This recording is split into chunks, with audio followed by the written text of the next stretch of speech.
Hello everyone, welcome back to the Trumpet Daily. Today we continue our coverage of the ongoing crisis at the border. The number of children that have crossed the border since last October is now at 57,000 and rising. And as we covered last week, along with those 57,000 children have come 39,000 adults. These immigrants come largely from Central America, and because of that, the United States guarantees them a court process before they can be sent back. But they're rarely ever sent back. They either ignore their court date or the courts grant them asylum. Either way, the vast majority stay in the United States permanently. As you've heard, the Border Patrol is scrambling to manage this flood of humanity. Illegal immigrants are tying up border agents, overflowing detention facilities, and being transferred to youth shelters across the country. To alleviate this situation, the federal government has requested billions of dollars. Nobody could have predicted the scale of the increase we saw this year. The minute we saw it, we responded in an aggressive way. That's what Cecilia Munoz said, and she's one of President Obama's domestic policy advisors.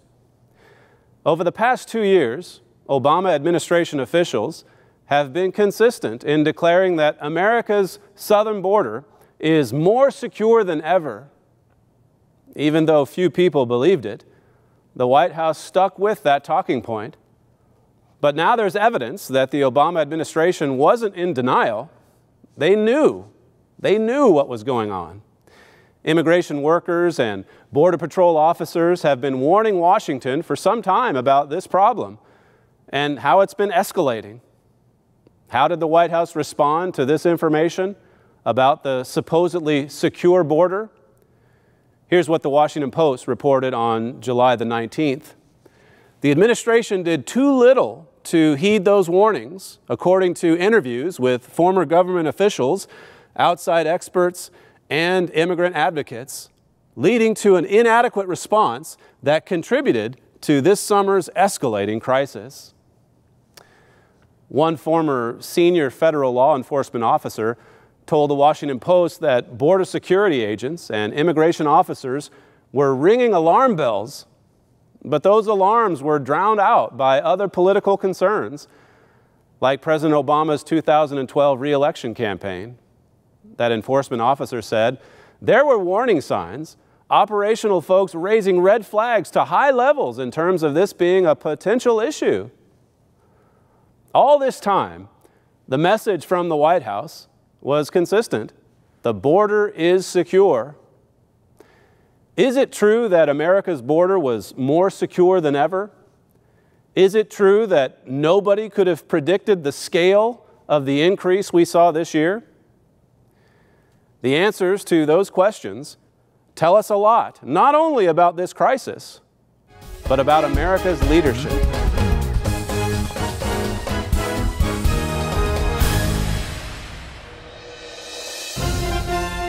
This gospel of the kingdom will be preached in all the world. And he said unto me, you must prophesy again.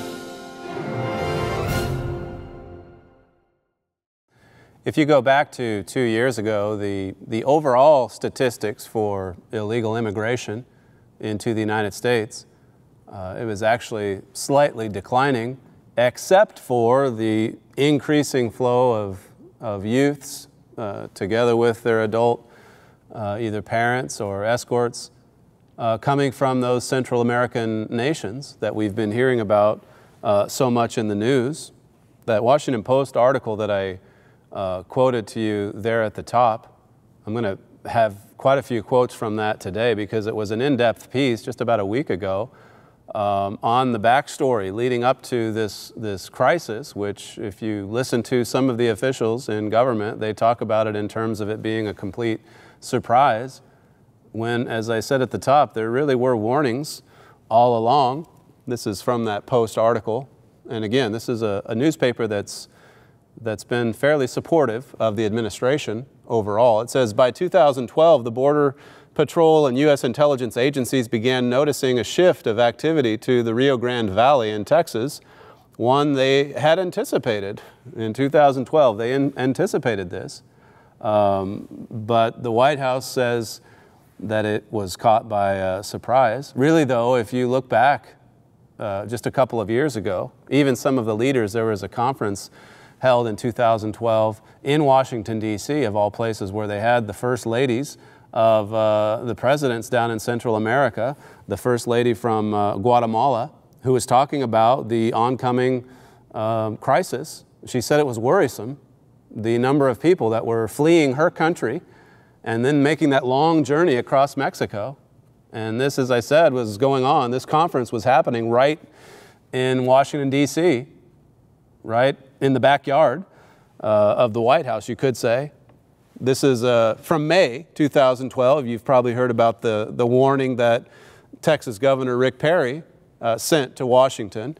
He wrote, by failing to take immediate action to return these minors to their countries of origin and prevent and discourage others from coming here, the federal government is perpetuating the problem. Inaction encourages other minors to place themselves in extremely dangerous situations. So here he was 2 years ago calling for action, saying that inaction would lead to more dangerous activities. He said, finally, every day of delay risks more lives. Every child allowed to remain encourages hundreds more to attempt the journey. I mean, you look back on that now and see that, you know, he had some pretty good insight into where this was leading. That same year, October of 2012, the Women's Refugee Commission, this was referred to in that Washington Post article, published a report highlighting again the upsurge in all of these unaccompanied children flooding across our border. Another official report. And then you get into 2013 and you see this jump in statistics. I mean, you start noticing the people coming in droves. It really exploded this year, of course. But that sharp upward trend, it started in 2013. Just to give you a couple of stats, in 2011, there were 3,933 illegal immigrant children that came across the border. And then in 2013, it was up over 20,000. So you're talking about an increase by 5 times from 2011 over to 2013. And no one saw this coming. No one could have predicted this. Everyone was caught by surprise. That seems highly unlikely. This is going back to that Post article where it talks about the Department of Health and Human Services, how they had prepared by securing 5,000 beds across the country, twice as many as the previous year. But that wasn't enough. It says immigration courts were backlogged, Border Patrol stations were overrun. Federal officials estimated that the total number of minors would soar to 60,000 in 2014, and no one knew what to do with them all. So here were the federal officials. They were estimating that 2014, this year, it would explode to 60,000. It turns out that was a conservative estimate, as we now know. But still, they saw the trend. They knew where this was headed. Somebody did. A lot of people did. All these groups, these leaders from Central America even, officials right in the administration. You would certainly think. This is a quote from Chris Kane, this interview he gave on Fox News. He's the president of the union that represents the Immigration and Customs Enforcement. He said to Fox, at this moment, we have a humanitarian crisis on our southern border. Most problematic, most troubling and alarming is the number of children coming across our border all by themselves. It's so out of control that just one office is averaging over 2,000 of these unaccompanied children each and every month. This is something that was happening, he said, every month. Alarm bells were going off, but they were being ignored as the administration was dealing with other things, like the re-election campaign and so on. In March, this quote from Chris Kane was actually from January this past year.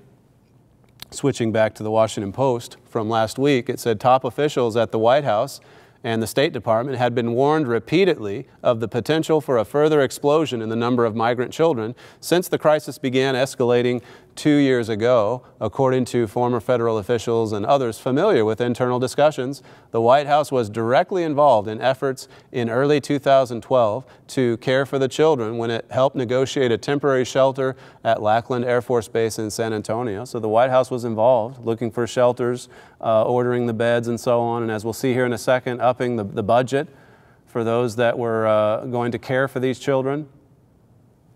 There was an awareness, but if we listen to some of them now, I mean, it's as if they were caught completely off guard. The children, though, all along, they just kept coming and coming in droves. And adults, as I went through with you last week, have been coming with them. And then, of course, by the time of the spring of this year, there were so many news reports about it that many Americans were just up in arms, which is what led to the June comment from the President himself that we now have a humanitarian crisis on our hands. But as I've talked to you about before, it was entirely man-made because there are a number of things that could have been done to stop it, certainly to slow it down. But those steps weren't taken. And now Border Patrol agents are estimating that this year it'll be upwards of 90,000 unaccompanied children, minors, coming across the border. But the important thing to note here is that the warning bells were just going off for months, years in fact, but they were being disregarded until finally there was enough outrage from the public that generated at least some sort of verbal response to the crisis. Let me just show you these figures, the budget that's set aside for the Department, Health and Human Services, that's responsible for taking care of immigrant minors. These figures were put in that Washington Post article, and here again, it's a pretty in-depth look at the crisis going back a few years and then bringing it through to this day. But in 2011, just a few years ago, the budget that the White House set apart for Health and Human Services was $149 million.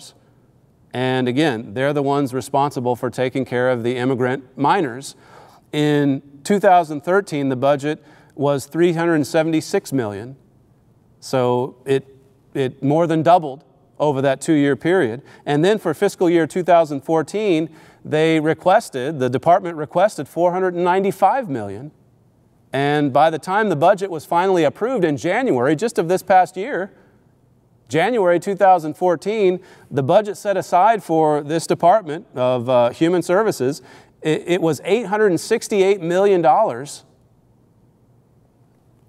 And then in February, an additional $44 million was tacked onto it, bringing it to $912 million when just 3 years ago it was $149 million. That's amazing. Somebody knew that we had an exploding crisis on our hands.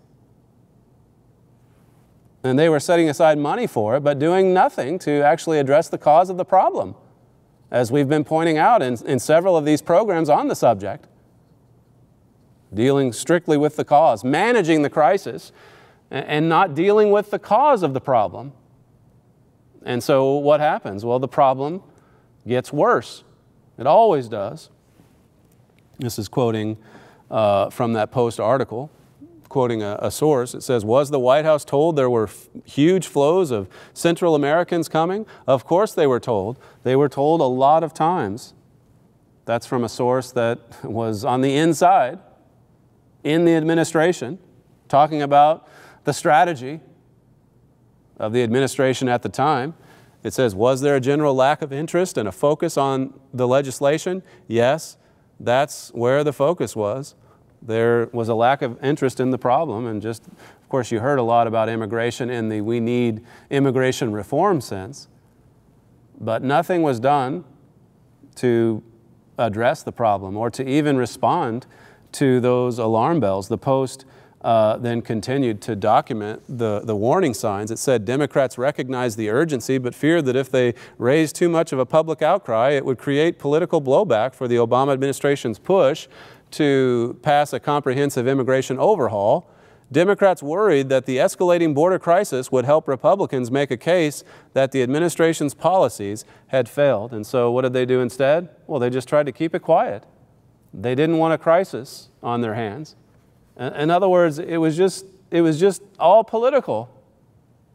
Here the country is deteriorating. The fabric of our society is being ripped apart. And you have most politicians just concerned only about re-election or getting money, getting budgets passed. It's really a sad state for the United States. Well, then we're more familiar with what happened this year, when at the outset of the year you had about 4,000, 5,000 of these unaccompanied minors coming across the border each month. By the time March and April rolled around, it was up to 6,000 or 7,000. And then May and June, it was peaking near 10,000 in a month. And finally, a sufficient amount of panic set in among the border agents and some of the local news reports down along the border. Is that the new baseline? 8, 9, 10,000 per month? Well, maybe not. There were some reports saying that the word going around down in Central America was to beat a deadline at the end of June. In any event, if it's the new baseline, I mean, we're looking at a pretty radical transformation of the United States here in the next few years. The Post concludes with this. Mr. Obama, meanwhile, has ended his push for comprehensive immigration legislation in Congress, announcing that he intends to use his executive authority to amend the nation's border laws. A pretty bold statement now that everyone acknowledges it's a full-fledged crisis. And after, as we'll see here from a few clips here in just a minute, after repeatedly saying that his hands were tied, that Congress needed to act, now he's had a flip-flop. And now he's saying Congress won't act, and so I will. And he's being pretty bold about it. A total flip-flop, as Politico put it on Friday. Let me just take you to a clip. This is from a speech he gave back in 2010. So we're going back 4 years, and you can see that early on it sounded good. I mean, it was, I can't do it. The law won't allow it. Congress has to pass legislation. Notice what he said. This is from June 2010. There are those in the immigrants' rights community who have argued passionately that we should simply provide those who are illegally with legal status, or at least ignore the laws on the books and put an end to deportation until we have better laws. And often this argument is framed in moral terms. Why should we punish people who are just trying to earn a living? I recognize the sense of compassion that drives this argument. But I believe such an indiscriminate approach would be both unwise and unfair. It would suggest to those thinking about coming here illegally that there will be no repercussions for such a decision. And this could lead to a surge in more illegal immigration. And it would also ignore the millions of people around the world who are waiting in line to come here legally. So he was getting pressure from the left, his party, that, well, just take executive action and tell them you're not going to deport them. And he's saying there, look, I have to uphold the laws. And if I did something like that, it would lead to a surge of more illegal immigration. It wouldn't be fair to those who were in line doing it the right way, trying to get into the United States legally. This is a clip just from last year, a heckler in the audience that happened to be an undocumented immigrant from South Korea, I believe. And he yelled out, you have the power to stop deportation. Why don't you do it? This is from November 2013. You have a power to stop deportation for all. Actually, I don't. And that's why we're here. If, in fact, I could solve all these problems without passing laws in Congress, then I would do so. But we're also a nation of laws. That's part of our tradition. And so the easy way out is to try to yell and pretend like I can do something by violating our laws. That's the easy way out, as he said back in November 2013, to just disregard Congress and to barrel ahead. And he couldn't do that. He couldn't do that. That's what he said in November 2013. Just a month after that, here's what Vice President Joe Biden said. What I get all the time is, well, look, since the system is broken and Congress won't fix it, why don't you just suspend everything? The president doesn't have the authority to do that. I mean, this is what they were saying over and over again, and saying it in the strongest of terms, just like that. Like from the vice president, like from the president himself. Then you fast forward through this crisis to what he said there at the White House. This is June 30th, 2014, so just about a month ago. I take executive action only when we have a serious problem, a serious issue, and Congress chooses to do nothing. And in this situation, the failure of House Republicans to pass a darn bill is bad for our security, it's bad for our economy, and it's bad for our future. So, while I will continue to push House Republicans to drop the excuses and act, and I hope their constituents will too, America cannot wait forever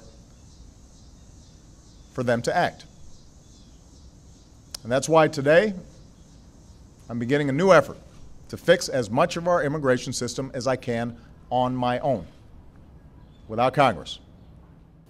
So that represents a monumental flip-flop, as Politico wrote just last week. I don't have it on the slide, but this is from July 25th.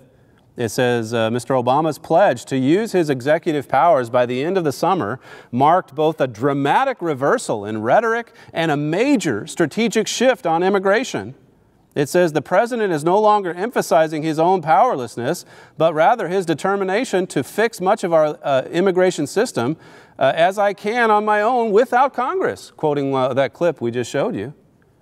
It says, finally, the administration is examining how far it can go, legally and politically, to protect millions of undocumented immigrants from deportation. How about that? That's from last week. You know the backstory of all of the problem leading up to the crisis of this year. Tens of thousands of illegals streaming across the border. And then now it comes to a standstill. Work in Washington. The president has his ideas, the other opposing party has its ideas. Congress won't act, they say, and so now it's his job to fix it. But as Politico points out, his definition of fixing it is to protect millions of undocumented immigrants, which, as he himself acknowledged back in 2010, will only make the problem worse, will only lead to a surge of more illegal immigration. There is a report in the New York Times, July 24th. This is from last week as well. You can see the headline there, U.S. considering refugee status for Hondurans. It says, hoping to stem the recent surge of migrants at the southwest border, the Obama administration is considering whether to allow hundreds of minors and young adults from Honduras into the United States without making the dangerous trek through Mexico, according to a draft of the proposal. I'm not exactly sure how they're going to help them avoid that, but in any event, you get the gist of it, that they want to do what they can or consider rules or executive action that could help make it easier. And of course, the Times article points out how that those who are critical of what's happening to our border, the fact that it's dissolving right before our eyes, are now up in arms on this. Because as they say, it's only going to lead to a surge of more people trying to get in as refugees. Basically, the article points out how they're trying to change the definition of refugee to include just someone that's, not trying to escape a civil war or an abusive government, but someone that's just maybe trying to get away from too much gang-related violence in downtown, one of the cities in Guatemala or Honduras. These are the steps the White House is now taking, trying to figure out, as the Political article points out, how far it can go legally and politically to protect those millions and millions of undocumented immigrants. So, as I said at the top of the program, this crisis and how it's being handled, it reveals a lot about America today, but it also reveals quite a lot about America's leaders. I want to refer you to this article, this booklet rather, an ebook that we've talked about before, Lawless, Why America is Losing Its Rule of Law. This explains why it's happening. And there's other materials that we've referred to often, the United States and Britain in Prophecy in particular, that tells us why America is declining as fast, as rapidly as it is. So make sure that you get a hold of these publications so that you can continue your study and be aware of what all of these events mean, or how they factor into the flow of end-time prophetic events. Thank you for joining us today, and we'll see you next time on the Trumpet Daily.